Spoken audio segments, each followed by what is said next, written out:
Grande reforço no Vasco para o duelo de quinta-feira contra o Botafogo. O lateral direito Paulo Henrique, que foi desfalque no Vasco nos últimos jogos, está de volta e recuperado de lesão e pode jogar no duelo contra o Botafogo na quinta-feira pelas quartas de finais da Copa do Brasil. E o atacante angolano Lloyd Augusto, que foi contratado no início do ano pelo antigo diretor Marcelo Santana, não deve permanecer no Vasco da Gama. O clube quer emprestar ou até mesmo vender o jogador, mas por conta do seu alto salário, o Vasco da Gama está tendo dificuldades. E a imprensa brasileira está repercutindo a janela de transferências do Vasco da Gama e está elogiando o diretor novo do Vasco, Admar Lopes. Se você não me conhece, meu nome é João. Vou pedir, é claro, para você se inscrever aqui no nosso canal e também clicar no botão do like. Vamos tentar chegar nesse vídeo a 150 likes, dá aquela moral pra gente, que é muito importante, tem muita gente que esquece. Então dá aquela moral pra gente, beleza? Clica no botão de hypar, estamos próximos de chegar à marca de 12.380 inscritos, falta menos de 10. Então dá aquela moral pra gente, beleza? Agora vamos para as informações porque tem novidade pra gente poder falar nesse vídeo. Vamos começar falando sobre o reforço da casa no Vasco da Gama, que é o lateral direito Paulo Henrique, que até mesmo estava na pré-lista de convocados do Carlos Ancelotti para a seleção brasileira. O lateral direito Paulo Henrique vai ser o reforço do Vasco na quinta-feira contra o Botafogo pela Copa do Brasil. Então tá aqui, ó, segundo o BTB Esportes, reforço. Paulo Henrique vem treinando normalmente e deve voltar ao time titular do Vasco contra o Botafogo na quinta-feira. Um jogo importante, uma decisão para o Vasco. Primeiro jogo foi 1-1 em São Januário. O jogo seguinte agora é contra o Botafogo no Newton Santos. Tem um fator positivo para eles, que é o gramado sintético, mas é algo também que alguns jogadores do Vasco já estão acostumados. Vocês lembram que a gente goleou o Fluminense 4-2 ano passado, a gente até mesmo goleou o próprio Botafogo também de 4-2 no Newton Santos, acho que foi esse o placar, né, se eu não me engano. Então, cara, é algo ali que é possível do Vasco ganhar. O Vasco que tá com reforços, tem um Carlos Cuesta, tem um Robert Renan, tem o Matheus França, tem o Andrés Gomes. Vamos ver se o Fernando Diniz vai fazer algumas mudanças no time titular do Vasco da Gama, mas tem alguns reforços à disposição, né? O Vasco contratou bem nessa janela, a gente vai falar já já sobre esse assunto, mas nesse exato momento é esse aqui que é um reforço da casa, né? Que é o lateral direito Paulo Henrique, que na minha opinião, junto com o Ryan, é os maiores destaques do Vasco nessa temporada. O Paulo Henrique tá se recuperando dessa lesão que ele teve, ficou fora do jogo contra o Corinthians, ficou fora do jogo contra propriamente o Sport, né? E agora tá de volta. Voltou contra o Botafogo, mas acabou sentindo no primeiro tempo e saiu no segundo, né? Aí entrou o Pumita Rodrigues, que com todo respeito a quem gosta do Puma Rodrigues, eu gosto do Puma no ataque, né? Avançando ali, indo ofensivo, né? É que a gente fala, mas defensivamente é um lateral que é muito fraco tecnicamente, o Puma Rodrigues, na minha opinião. E nem se compara ao Paulo Henrique. Então tá aqui, ó. Paulo Henrique surpreende Fernando Diniz em treinamentos e deve ser o reforço do Vasco, né? Novo não. O reforço do Vasco para o jogo contra o Botafogo na quinta-feira. O lateral teve um edema na coxa, mas deve retornar em jogo decisivo pelas quartas da Copa Betano do Brasil. O Tietê, que é o volante também deve ser a novidade, tá? Então, cara, o Vasco vai ter a volta, o retorno do Paulo Henrique, o retorno do Tietê, que são dois jogadores titulares do Vasco absoluto, né? Por mais que a gente tava gostando, eu gostei de ver, né, como o Cauã Barros jogou ao lado do Jair, que infelizmente teve mais uma vez uma lesão muito séria, né, minhas forças ao Jair também mais uma vez, a gente já falou sobre esse assunto aqui, né, mas infelizmente o Jair acabou se machucando e agora deve voltar ali a dupla diferente, Tietê, que vinha jogando bem, né, e o Cauã Barros, que jogou bem também os dois últimos jogos do Vasco da Gama, tá? Então o Tietê também deve voltar junto com o Paulo Henrique. As lesões trouxeram problemas ao Fernando Diniz, inclusive, né? Quando o Vasco consegue fazer uma janela com alguns reforços importantes para a defesa, meio e ataque, uma outra dor de cabeça, né? Que é ao técnico Fernando Diniz, que é o seu lateral direito se machucando. Graças a Deus, o Paulo Henrique tá de volta e vai ser o reforço pro Vasco para quinta-feira contra o Botafogo. Essa semana aí promete, tem jogo domingo, tem jogo quinta. Graças a Deus vai acabar essa data FIFA e eu espero que o Vasco volte melhor, né? Até porque teve a parada pro Super Mundial, o Vasco voltou pior. Antes a gente tinha goleado o São Paulo, aí depois a gente pensou assim, pô, o Vasco vai voltar melhor. Voltou nada, né? O Vasco voltou bem pior depois da parada pro Super Mundial.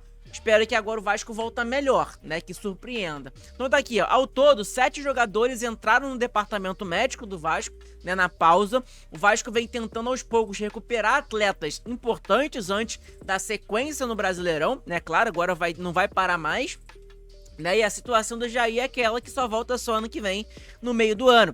O Paulo Henrique tá aqui, ó, presente na pré-lista de Carlo Ancelotti na seleção brasileira. O lateral direito do Vasco apresentou um edema na coxa no empate contra o Atlético Mineiro, apesar de ter retornado contra o Botafogo. Ele apresentou dores, saiu no intervalo e desfalcou o Cruz Maltino em jogo frente contra o Sport, né, em Recife, o último jogo do Vasco antes dessa parada para a data FIFA. Então, importantíssimo, além do Paulo Henrique, vai ter também a presença do volante Tietê, que também deve jogar, que é um outro jogador ali que estava jogando bem no meio-campo do Vasco da Gama. Então são 2 reforços que estão dentro da casa, né? 2 reforços ali que vão ajudar muito o Vasco da Gama. Bom, um outro assunto pra gente poder falar é sobre o atacante angolano Lloyd Augusto. O torcedor vascaíno, no início do ano, ele ficou meio que iludido, né? O Lloyd, ele conquistou o coração do torcedor vascaíno sem mesmo ter entrado dentro de campo. E essa é a situação, acabou que o torcedor meio que se frustrou. Até porque, se a gente entrasse na realidade, os números do Lloyd, eu falei pra vocês antes que era bem ruim. Mas por conta daquelas lives no Instagram, live nas redes sociais, cara, o torcedor vascaíno ficou meio que, pô, vamos trazer ele, cara, que ia vir jogar no Vasco. Até eu mesmo cometi esse erro, né? Porque hoje a gente pode assumir que foi um erro ter falado pro Vasco contratar, né, o Lloyd Augusto, e afinal de tudo o Vasco contratou e foi um jogador que até agora não mostrou para o que veio, né? O Andrés Gomes, que jogou 2 jogos, já entrou melhor, já apresentou um futebol melhor do que o Lloyd em 5, sei lá, 6 jogos. Eu lembro do jogo que o Lloyd jogou muito bem, foi contra o Palmeiras, né? Depois daquele jogo eu falei, caraca, o Lloyd agora vai começar a jogar bem. Não começou. Enfim, o Vasco, pessoal, ele tá tentando buscar alguma forma para tentar diminuir a folha salarial. Então tá aqui, ó. Vasco busca aliviar folha salarial e tenta negociar 3 jogadores em janelas alternativas. Com o fechamento das principais janelas de transferências, o Vasco avalia saídas pontuais para reduzir custos, né, dinheiro, e abrir espaço no elenco. O clube tenta negociar o atacante angolano Lloyd Augusto, o zagueiro Maurício Lemos e Jean David. Os 3 jogadores, não, os 3 não, 2 jogadores ali foram contratados no início do ano e um foi contratado no meio do ano passado. Então, pra você ver o quanto o trabalho do Marcelo Santana foi ruim no Vasco, né? Ainda tinha gente que protegia o Marcelo Santana e tudo mais. Cara, sem condições alguma. Marcelo Santana fez um péssimo trabalho no Vasco da Gama. Você vê, obviamente, em comparação com o trabalho atual do Admar Lopes. Pode ser que os reforços não joguem nada, mas a galera se motivou, ficou, pô, caraca, agora a gente realmente reforçou, né? Diferentemente do que aconteceu na época do Marcelo Santana.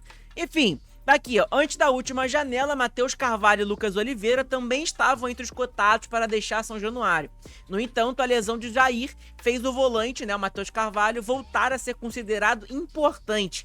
Isso aqui me assusta um pouco, a gente vê que o Matheus Carvalho, né, o Cocão, que inclusive ia ser vendido lá para um time de Israel e tudo mais, acabou que deu ruim porque ele se machucou, né? Afinal de tudo, hoje ele tá sendo uma peça importante pro Vasco, até porque o Jair se machucou e a janela fechou, não tem como contratar outro jogador. Só se for um jogador que joga na Série B, Série C, né? Um jogador livre, eu até mesmo já falei sobre o Pjanic, que talvez poderia ser um bom nome, enfim, né? A diretoria do Vasco provavelmente não vai contratar outro volante por agora. Ou podia pegar um volante e jogar na base, né? A base do Vasco tá jogando muita bola, inclusive o último jogo goleou o Flamengo, né? No placar de 4-1. Enfim, o Lloyd, pessoal, ele foi contratado no início da temporada, né, para reforçar o ataque do Vasco da Gama, não conseguiu corresponder, né, e perdeu espaço, obviamente, na lista de alternativas do Fernando Diniz, né. O Lloyd, ele estava recebendo algumas oportunidades antes dessa janela de transferências, até porque não tinha outros jogadores para entrar no ataque, vai entrar quem? Alex Teixeira? Enfim, não tem condições, né, e aí o Diniz colocou o Lloyd para jogar alguns jogos, não correspondeu dentro de campo, acabou que o Lloyd perdeu ali, né, o dedo ali do Diniz, vamos dizer. O Diniz não coloca mais o Lodge pra jogar. E nem coloca nem pra jogar, não. Ele coloca nem na lista de relacionados. O Lodge tem muitos jogos aí, se não me engano, foi os últimos 5 jogos do Vasco, o Lodge nem na lista de relacionados ele estava. E aí tá aqui, ó, a concorrência aumentou ainda, né, obviamente, com a chegada do Matheus França, que joga naquelas posições do Lodge, e também do Andrés Gomes, o colombiano. Então, cara, agora que o angolano, né, ainda fica mais distante ainda das escolhas ali do Fernando Diniz pro setor ofensivo. Até porque a gente tem 2 pontas hoje que estão jogando muita bola, né, que é o Ryan de um lado e o Nuno do outro, né? E aí pra reserva tem Matheus França pode entrar e o Andrés Gomes pode entrar também. Então, cara, o Vasco tá com algumas oportunidades ali, alguns jogadores que são bons jogadores, né? E o Lodge acaba perdendo espaço nesse quesito. E é algo assustador, né, cara? Os números do Lodge é algo assustador. Deixa eu mostrar pra vocês isso aqui, né? Porque eu tava dando uma olhada, né, nos números do Lodge. Cara, o que o Marcelo Santana viu de positivo nesses números do Lodge? Chega a ser patético, né? Olha os números, olha a média de jogador, de número do jogador, né, cara? O Lodge teve 2 partidas que ele teve uma nota 7.4. Tirando essas 2 partidas, o Lodge teve nota abaixo de 7 em todas. O que o scout do Vasco viu na época de positivo no Lodge, eu não faço a mínima ideia. Eu quero saber até hoje o que o scout do Vasco viu de positivo no Lodge aí, porque a gente vê no SofaScore, que é um site que a gente pega as estatísticas do jogador e tudo mais, nada profissional, né? Nada profissional. O Vasco tem um sistema lá de scout pra mapear os jogadores e tudo mais, que é um sistema muito mais avançado. Isso aqui é bem básico, eu mostro pra vocês. Mas, cara, no sistema bem básico, você já vê que é um jogador que meu irmão, não joga. Entendeu? Que tem uma média de 2 partidas entre ali. Deixa eu ver quantas partidas tem. 1, 2, 3, 4, 5, 6, 7, 8, 9, 10 partidas. Nas últimas 10 partidas do Lodge, ele teve 2 notas acima de 7. Pô, isso aqui é inacreditável, cara. Isso aqui é inacreditável. Vai contratar um jogador desse nível é bizarro, né? É uma loucura. Mas enfim, não tem muito o que a gente fazer aqui agora, né? Agora o Vasco tem que tentar vender o Lodge, né? Não tem muito o que fazer. Quero a sua opinião, inclusive, torcedor Vasco. O que você acha sobre o Lodge? Você acha que tem que receber mais oportunidade? Não acha? Qual é a sua opinião? Deixa aqui nos comentários. Bom, um outro ponto, pessoal, sobre a janela de transferência, já que a gente criticou a janela do Marcelo Santana, né? Que foi patética, na minha opinião. Jogadores ali que, pelo amor de Deus... A mídia, a imprensa, ela tá elogiando a janela do Vasco agora no meio do ano. E realmente a janela foi muito boa do Vasco, né? Foi bem pensado, querendo ou não. A gente sabe que o nosso clube, ele vive um problema financeiro, né? Que é óbvio, todo mundo sabe disso. Não é novidade pra ninguém, nem pro torcedor vascaíno, né? Que o Vasco vive um setor ali, cara, de dinheiro ali que tá faltando, né? Obviamente. Chegou algum dinheiro no cofre ali, chegou realmente, mas não é... O Vasco não tem dinheiro igual o Flamengo tem, o Palmeiras tem pra contratar, né? Quem dera. Mas enfim...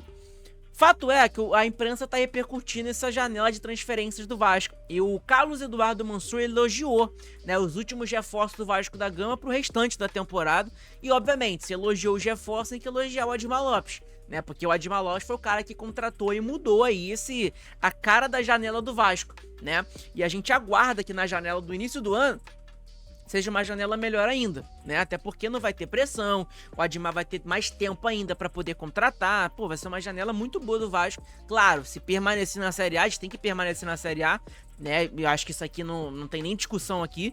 Mas enfim, olha aqui, ó, nomes chegaram em São Januário. Tá aqui, ó, o Carlos Eduardo Mansur, né? Ele acabou falando aqui, ó. Falando apenas de campo e bola, me chama a atenção a construção de uma outra dupla de zaga, com zagueiros de bom nível, Robert Renan e Cuesta. É muito importante que os jogadores se sintam confortáveis jogando mais distante do próprio gol. O modelo de jogo do Diniz pode crescer, disse o jornalista, né? E ele também falou sobre a situação do Matheus França. Em relação ao Matheus França, é uma boa aposta. É um jogador que tem qualidade técnica, a gente já falou isso aqui, mas que precisa de jogos. Ele, pra mim, é um segundo atacante, concluiu o Carlos Eduardo Mansur. Então, pra você ver, né, cara, a janela do Vasco, ela repercutiu na imprensa porque realmente foi uma janela muito boa. Na minha opinião, foi uma janela que, não tem dúvidas alguma, foi uma janela muito boa do Vasco. E a gente tem que parabenizar isso ao Admar Lopes, porque com pouco recurso financeiro ele conseguiu fazer uma janela positiva. E muito melhor do que, obviamente, do Marcelo Santana, né? Então, a gente tem que aplaudir aqui, ó, de pé, o diretor do Vasco, Admar Lopes, beleza? Bom, pessoal, é mais ou menos isso, tá? Deixa seu like aí, se inscreve no canal que é muito importante, ajuda pra caramba o nosso conteúdo, você se inscrever. A gente ontem, né, ficou sem conteúdo aqui no canal, tirei o dia pra poder descansar um pouco, né? Pô, a gente tá postando aqui vídeo todos os dias, 2, 3 vídeos no dia. Essa janela de transferência foi uma loucura, tinha vídeo todo dia aqui no canal, live, enfim, uma loucura total. Acabou a janela, teve dessa data FIFA agora, a data FIFA meio que deu uma acalmada, não teve muita informação nenhuma. E eu já falei pra vocês, eu não vou ficar perdendo o tempo de vocês aqui, tirando o tempo de vocês poderiam estar fazendo outra coisa melhor do que assistindo um vídeo aqui inútil. Mas não, quando tem informação eu trago aqui pra vocês, né, como vocês já estão ligados. Não fico enrolando ninguém aqui, beleza? Então deixa seu like se você gostou desse vídeo, se inscreve no canal também que é muito importante, ajuda pra caramba o nosso conteúdo. Tamo junto, tá, gente? Abraço a todos, fiquem todos com Deus, saudações vascaínas, abraço a todos.